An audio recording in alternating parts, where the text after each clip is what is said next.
الحمد لله والصلاة والسلام الأتمان الأكملان على خير خلق الله سيدنا وحبيبنا محمد بن عبد الله وعلى آله وصحبه ومن سار على سبيله ونهجه إلى يوم الدين.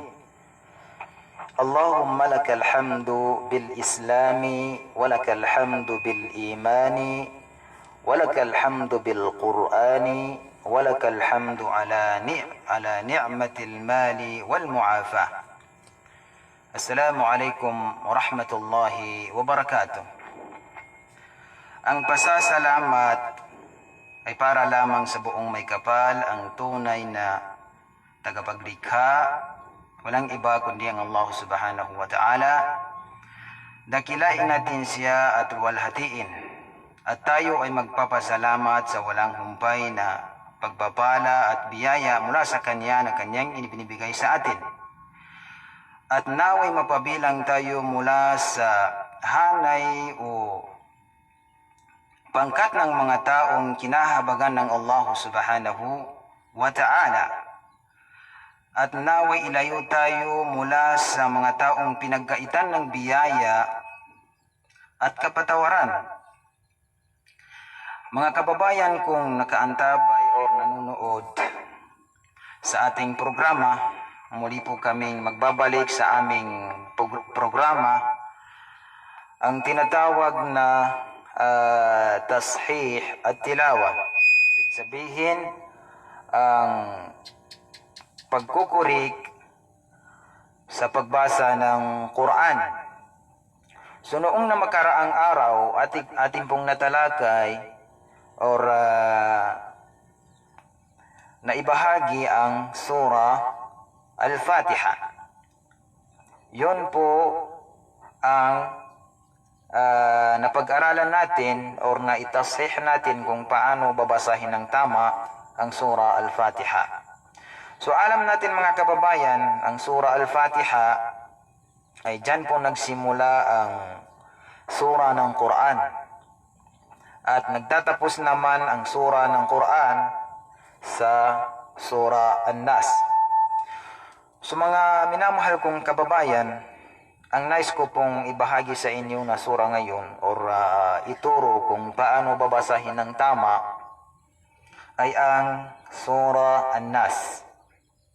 Ito po ang nais ko pong ibahagi sa inyo or ituro kung paano bigkasin or basahin ang surah An-Nas. At bago natin tatalakayin or bago tayo dumako doon, hilingin natin sa Allah subhanahu wa ta'ala na ipagkaloob ng Allah subhanahu wa ta'ala ang lahat ng biyaya ng ating mga gawain na kalugod-lugod sa Allah subhanahu wa ta'ala. Pangalawa, kami po ay humihingi ng paumanhin sapagkat tayo po ay dili po ang ating programa sa may dahilan o kadahilanan.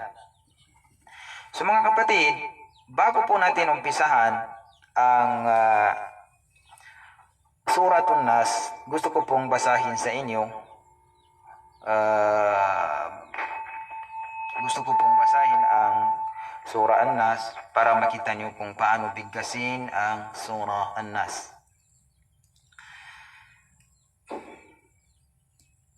A'udhu billahi minash shaytanir rajim. Bismillahirrahmanirrahim. قل أعوذ برب الناس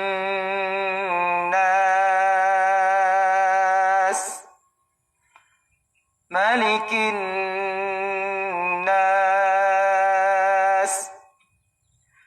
إله الناس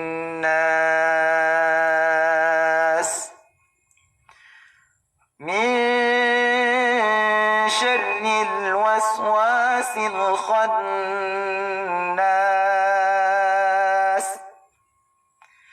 الذي يوسوس في صدور الناس minal jinnati wan nas. So yun po ang surah An-Nas. So ngayon mga kababayan o mga ating mga kapatid kong nananampalataya sa Allah subhanahu wa ta'ala, sa ngayon ituro ko po sa inyo kung paano bibigkasin ang surah An-Nas, ang mga makharijul huruf, ang mga lugar kung saan maglabas ang mga harf o litra ng surah An-Nas. So ngayon mga kapatid, ang unang litra sa aya ng surah An-Nas ay al-harf al-qaf. Harf o litra ng qaf. So paano ba bigkasin ang qaf? Ito po ay sinabi dito sa ating book or aklat. Sabi niya, ang makhraj ng al-qaf, aqsa al-lisani ma'a al-hanak al-lahmi. Ang lugar kung saan maglabas ang harf al-qaf ay sa pinakadulo ng ating dila o di kaya sa ugat ng ating dila, yung sa pinakailalim, sa pamagitan ng hanakil lahmi, big sabihin yung laman panglasa. So ipapakita ko po sa inyo ang litrato ng harf al-qaf sa ating box. Ito pong box na ito ay napakagandang kitab. Ito po ay ta'lif ni Dr. Al-Ayman Rushdi. Si Dr. Al-Ayman Rushdi Swaid. Siya po ay nakatira sa Jeddah. Napakaganda po ang kitab na ito sapagkat napakalinaw ang kanyang pag-explain hanggang sa linagyan niya ito ng litrato kung paano bibigasin ang lahat ng mga harf. Ang kitab na ito mga kapatid, napakaganda. Kung sino man ang may khalfiya o may background sa tinatawag na tajawid ay mari po niyang bilhin kung siya ay nasa Saudi, pero sa Pilipinas parang wala. So ito po ang makhraj ng al-qaf. Okay? Ng al-qaf, mga kababayan, hindi masyado makita. Ang makhraj ng al-qaf, qaf, ay dito banda. Kung nakikita nyo, ito po ang dila, tapos ito yung tinatawag na laman panglasa, qaf, qaf, ito po siya mga kapatid. Pinakadulo ng ating o pinakadulo ng dila o ugat ng dila sa may ilalim banda. So ito po ang makhraj ng qaf. So paano bigkasin? Qaf. Qul a'udhu bi rabbin nas. Qul a'udhu bi rabbin nas. Qul a'udhu bi rabbin nas. So okay. Malinaw ang pag-explain natin sa harf al-qaf. So, ang kasunod naman na letra ay ang harf al-lam. Qul. Qul. Lam. Ang haraka or vowel ng lam dito is sakina. Qul. Qul a'udhu bi rabbin nas. So saan ang makhraj ng lam? Ang makhraj ng lam ay dito banda sa gilid ng ating dila, o tinatawag na min adna hafatil lisani ila muntaha tarfihi. Big sabihin, dito sa gilid ng ating dila hanggang sa dulo ng ating dila sa may bandang labas. Ito po ang ipapakita ko sa inyo ang bahagi or lugar kung saan maglalabas o palabasin ang makhraj ng la. Ito po siya. Ito po yung gilid ng dila. So yan po ang makhraj ng lam. Qul. Ito po. Ito po ang gilid ng dila. Hanggang dito sa kaniyang tarf. Pinakadulo ng ating dila. So ito po ang makhraj ng lam. So napakalino po mga kababayan. Qul a'udhu bi rabbin nas. Qul a'udhu bi rabbin nas. Qul a'udhu bi rabbin nas. Okay. Dumako naman tayo sa sunod na litra. Ang litra na yon ay alif, hamza. Saan ba ang makhraj ng alif? Ang makhraj o lugar kung saan lalabas ang alif, ito po ay may pangalawang harf o litra na pareho sila ng lugar kung saan maglabas or ilalabas. Yun ay ang harf ha. Qul a, big sabihin dito banda sa pinakadulo ng ating halq o lalamunan, pinakadulo ng lalamunan. Qul a قل أعوذ برب الناس. قل أعوذ برب الناس. So yan po ang makhraj ng alif.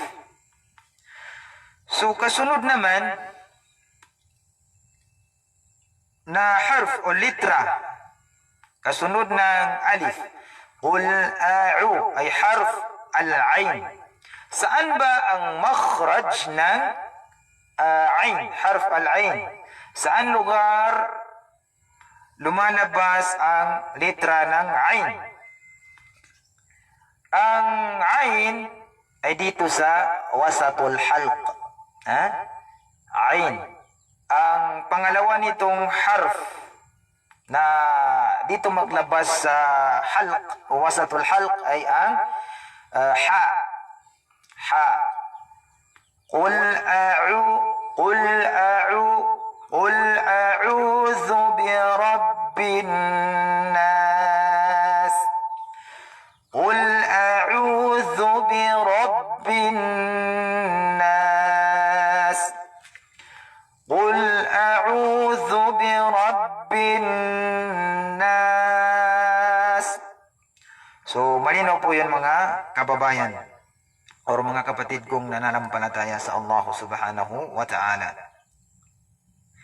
Ano naman ang litra na kasunod sa ain? Ito po ay ang harf dhal. Harf ng dhal. Ang makhraj kung saan maglabas ang litra ng dhal ay tarful lisani ma'a usuli al-thanaya al-ulya. Big sabihin, ang makhraj ng dhal ay sa dulo ng ating dila, palabasin natin ng konti. Dhal. Dhal. Qul a'udhu bi rabbin nas. Qul a'udhu bi rabbin nas. So, dito po ang makhraj ng dhal. Litra na dhal. So, napakalinaw po mga kapatid. Ano naman ang next or kasunod na litra? Ang harf ra. Harf ra. So, ang ra, mga kapatid, ating pong natalakay noong nakalipas na araw sa ang ra na ito ay nabanggit din natin sa surah Al-Fatiha. Ang ra, pag siya ay maftuha ang vowel niya ay maftuha, ay makapal siyang bigkasin tulad ng ra. Ra. Ra.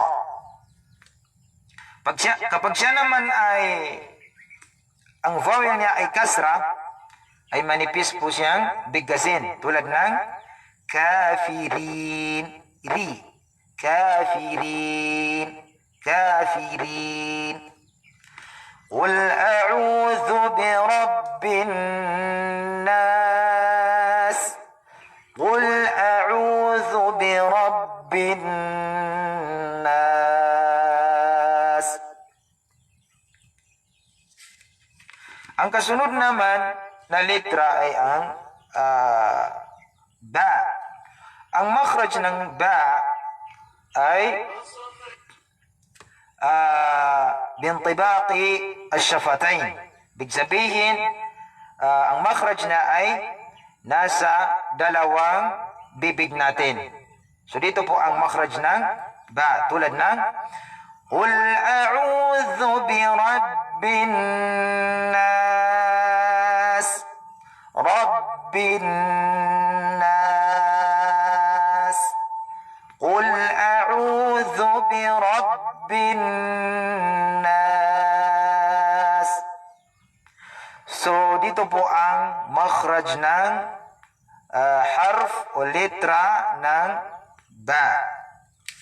So ano naman ang kasunod na litra?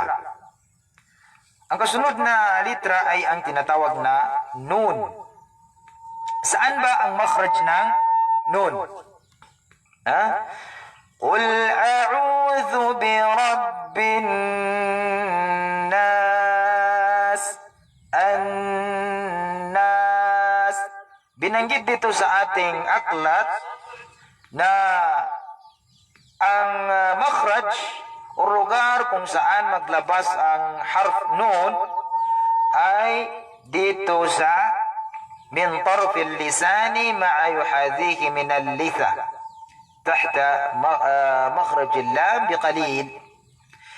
Meaning, ang makhraj ng nun ay sa sa tarful lisan or sa dulo ng ating dila. At siya po ay makalagay sa may bandang taas sa tinatawag na al-litha, malapit dito sa ating ngipin or ugat ng ating ngipin.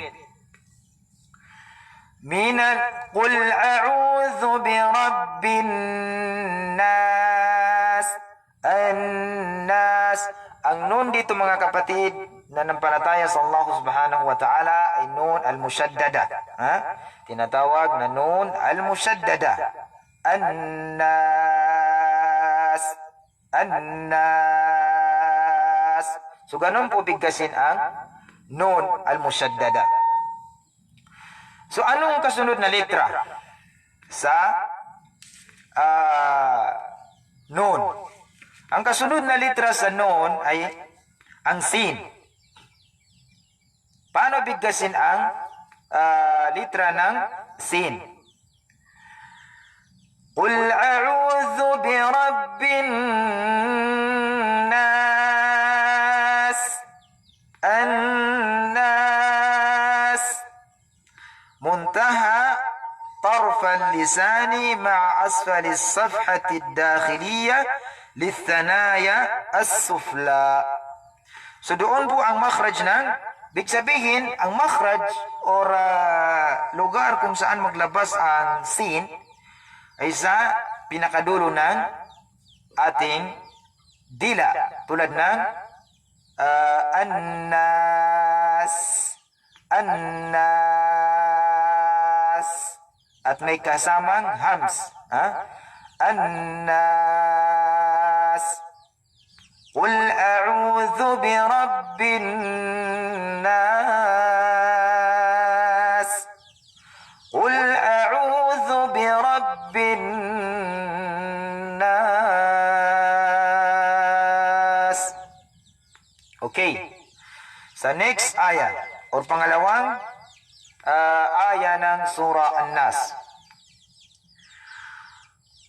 Sinabi ng Allah subhanahu wa ta'ala sa sunod na aya, sabi niya, Malikin nas, Malikin nas, Malikin nas.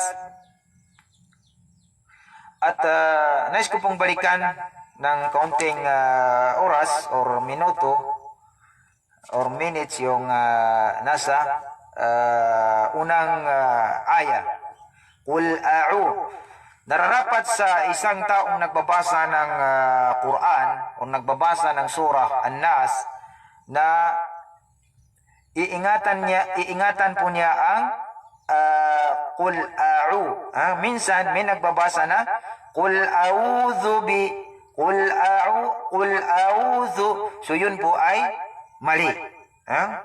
Mali po ang kanyang pagbasa. So ang nararapat or ang tamang pagbasa ay Qul a'udhu bi rabbin nas. Qul a'udhu bi rabbin nas. Okay.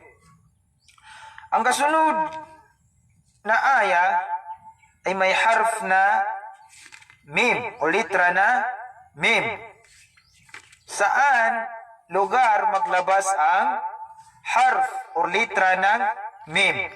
So ang makhraj ng mim ay para din sa ba. Ang makhraj na ay sa dalawang bibig. Ma. Qul a'udhu bi rabbin nas, malikin nas, malikin nas. Huwag po natin bigkasin na malikin nas. Ingatan po natin upang hindi lalaki yung mim. Ang mim dito ay maftuha. So ang pagbasa, Malikin nas, Malikin nas, Malikin nas. So ganun po basahin ang mim. Pangalawang aya o pangalawang litra ay harf al-lam. So natalakay na natin ang makhraj na ay sa gilid ng ating dila hanggang sa dulo ng ating dila. Tulad ng malikin nas, malikin nas. Tayyib. Dumako naman tayo sa kasunod na litra. Ang kaf, ang harf ng kaf. Saan ba ang makhraj ng kaf? Ang kaf, mga kababayan, mga kapatid kong nananampalataya, ang makhraj niya ay أقصى اللسان مع الحنك اللحم والعظم. Meaning, ang lugar kung saan maglabas ang kaf ay sa aqsal lisan. Big sabihin, magkaiba po ang qaf at saka kaf. May malaki, may maliit. So yung una, yung sa unang harf sa surah An-Nas ay malaking qaf. Qaf, qa, qa. So ngayon, maliit na kaf. Ka, ka. Malikin nas, malikin nas. Pinakadulo ng ating dila, at saka salamang panglasa. Paano bigasin ang kaf? Tulad ng ka, ka, ka. Malikin nas. Pero ang vowel ng kaf dito ay kasra. So, ganun po siyang basahin. Malikin nas. Qul a'udhu bi rabbin nas. Malikin nas. Malikin nas. So, ang nun at sa kasin, natalakyan na natin kanina sa unahan ng unahan ng litra sa surah An-Nas. So, ang kasunod na aya ay Ilahin nas, Ilahin nas, Ilahin nas, Ilahin nas. Ang magkasunod dito na harf ay alif at saka lam at saka ha. So, ang makhraj ng alif ay nabanggit na natin kanina at lam, harf lam ay nabanggit din natin kanina. So, ang kasunod na litra ay itong ha. Saan ba ang makhraj ng ha? Ang makhraj ng ha, ang lugar kung saan maglabas ang ha ay sa aqsa al-halq. Big sabihin, dito sa pinakadulo ng ating lalamunan. Ang kapareho nito na litra ay ang alif o hamza. Ha, ha, ha, ha. Ilahin nas, Ilahin nas, Ilahin nas, Ilahin nas. Tayyib. Dumako naman tayo sa kasunod na aya. Sabi ng Allah subhanahu wa ta'ala, min sharril waswasil khannas, min sharril waswasil khannas, min sharril waswasil khannas. Min syarri. Ang harf dito ay mim. Ang kasunod niya ay nun as-sakina. So ngayon, ang nun dito ay hindi binabanggit, kundi na-ikhfa or naitago dito ang nun or harf nun. So diretso tayo sa shin. Tinatawag dito na ikhfa. Hindi masyado naipalabas yung nun. So, paano ba bibigkasin? Or basahin? Min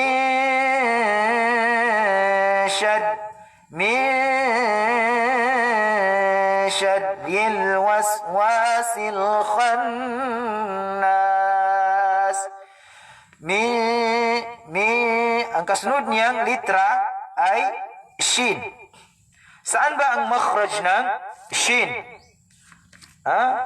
Ang makhraj ng shin ay sa kalagitnaan ng ating dila.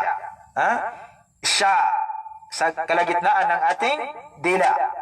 Dito po ang makhraj o lugar kung saan lalabas ang litra ng shin. Siya, si, su. Siya, si, su.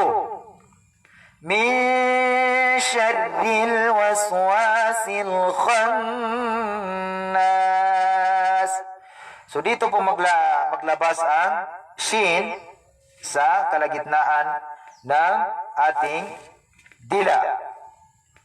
So sabi dito sa ating aklat or sa books na ito na tinalif or ginawa sinulat ni Sheikh Ayman Rushdi Aswaid, sabi niya min wasatil lisani ma'a wasatil hanakil a'la. Ibig sabihin, ang makhraj niya o lugar kung saan siya maglabas ay sa kalagitnaan ng dila, ating dila, at sa kalagitnaan ng laman panglasa. So dito po ang kanyang makhraj. Papakita ko po sa inyo ang kanyang larawan. So ito po ang ating dila. So dito po maglabas ang shin. Dito po. Shi, shi, shi. Siya, siya. Kung nakikita niyo po sa larawang ito, napaka-clear po. Ito po ang shafatain or dalawang bibig natin. Dito naman yung dito ang dila natin sa may bandang dulo. So dito nakalagay dito lalabas yung siya. Min syarril waswasil khannas. Ang kasunod na litra, mga kapatid, mga kababayan, ay harf kha. Saan ba ang makhraj ng kha? Ang kha, ang kapariho niya ay harf o litra na gha, ghain, harf ghain, at saka itong harf kha ay magkapareho sila ng makhraj o lugar kung saan maglabas. Dito po sa adna, al-halq, sa may bandang dulo ng ating lalamunan sa bandang may itaas.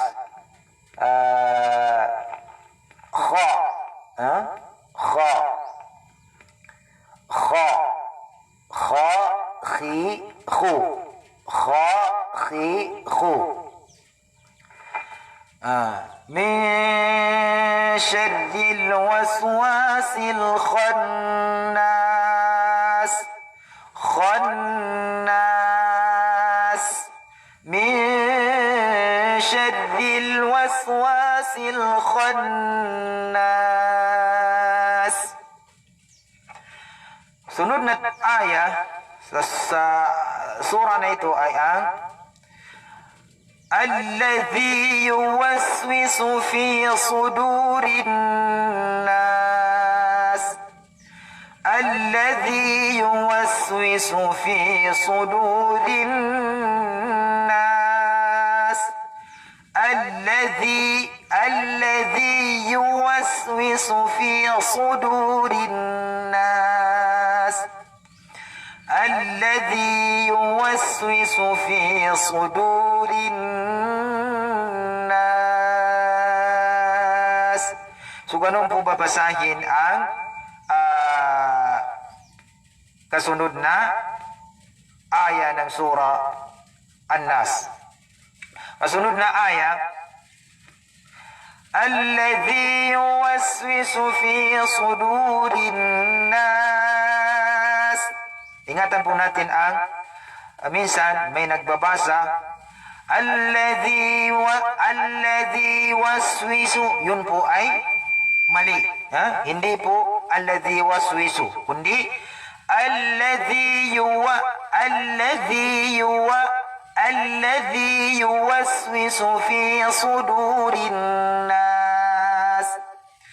الذي يوسوس في صدور الناس.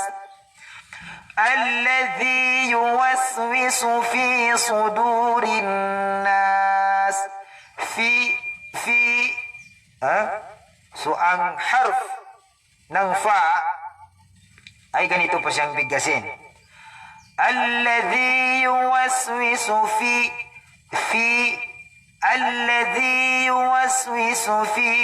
الذي يوسوس في صدور الناس. Ang sad naman mga kapatid, kung ang sad ay maftuha or ang vowel niya ay fatha, ay ganito po siyang bigkasin. Sa. Hindi po so. Kung sino man ang magbasa na ganito ang kanyang pagbasa, sa, ay mali po. Ang tamang pagbasa ng sad ay ang ganito. Sa, si, so. Sa, si, so. الذي يوسوس في صدور الناس. صدور الناس. So ganun po babasahin or bigkasin ang sad at saka yung shin. Ang kasunod na aya, ang pinakalas ay ang minal jinnati wan nas. Minal jin, ang jim at saka shin ay pareho sila ng makhraj or lugar kung saan lalabas ang harf na ito. Ibig sabihin ang shin at saka jim ay pareho sila ng makhraj. So paano babasahin? Minal ji, ibig sabihin sa kalagitnaan ng ating dila. Minal jinnati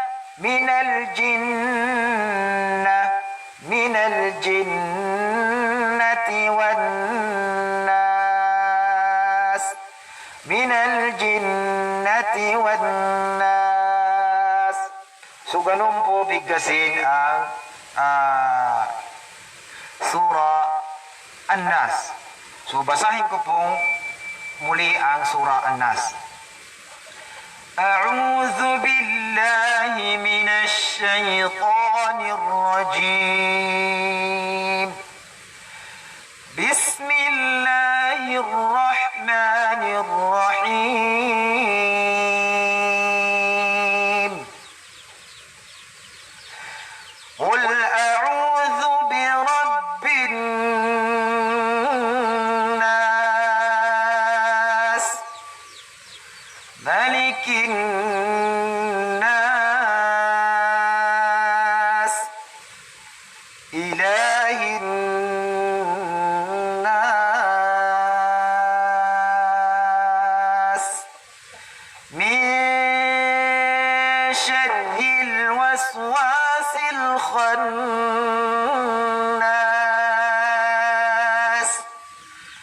alladhi yuwaswisu fi sudurin nas, minal jinnati wan Sadaqallahul azim.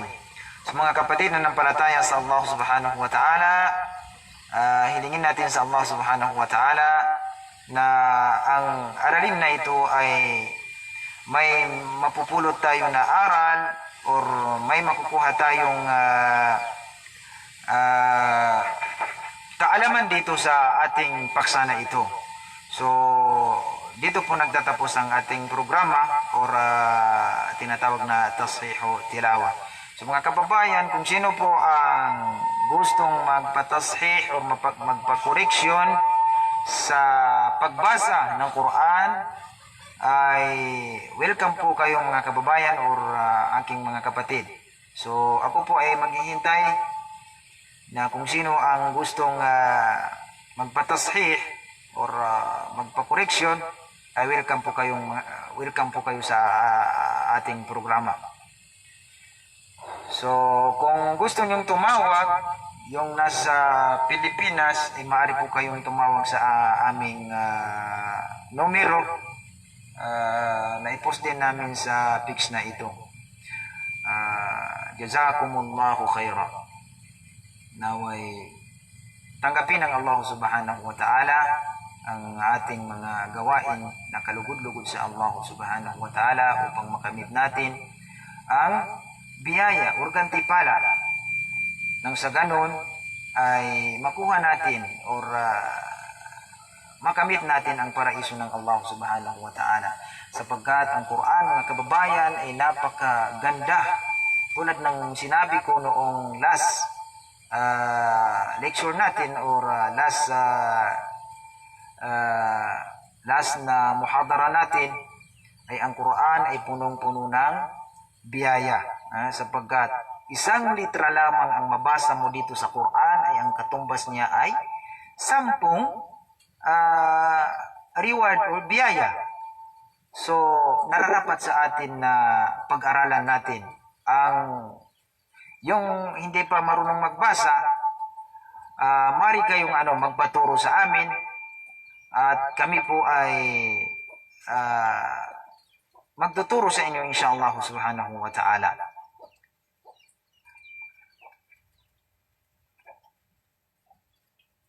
Kung sino man ang gustong magpatashih ay welcome po kayo sa aming programa or welcome po kayong magpatashih insyaAllah ta'ala.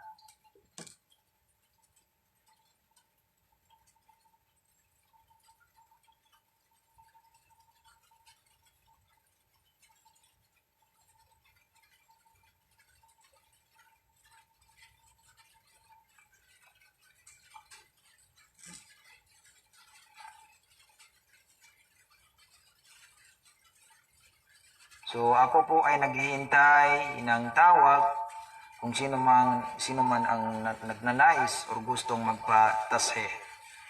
So welcome po kayong mga kapatid.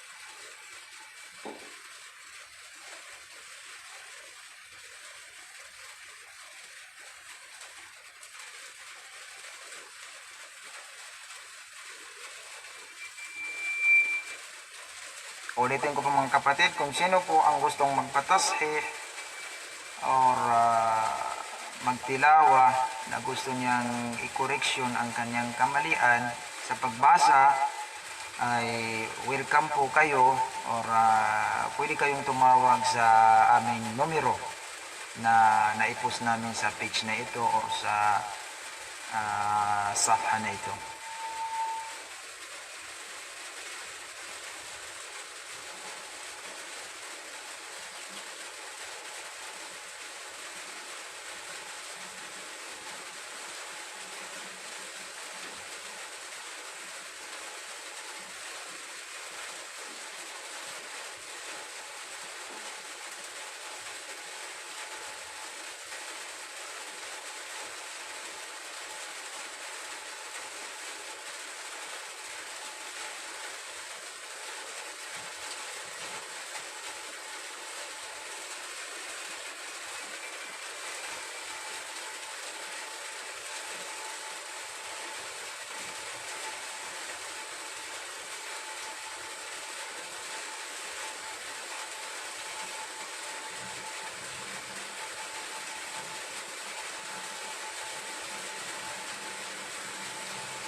So, ang programa natin dito ay tuwing Yawmul Khamis or Thursday hanggang Yawmul Ahad. Pero ngayon, dahil sa may actually kahapon yung ating programa, pero ginawa natin ngayon sapagkat may dahilan na katanggap-tanggap naman na dahilan. So alhamdulillah, kahit pa paano ngayon nakapagbigay tayo ng kaunting kaalaman about sa pagbasa ng Quran. Alhamdulillah.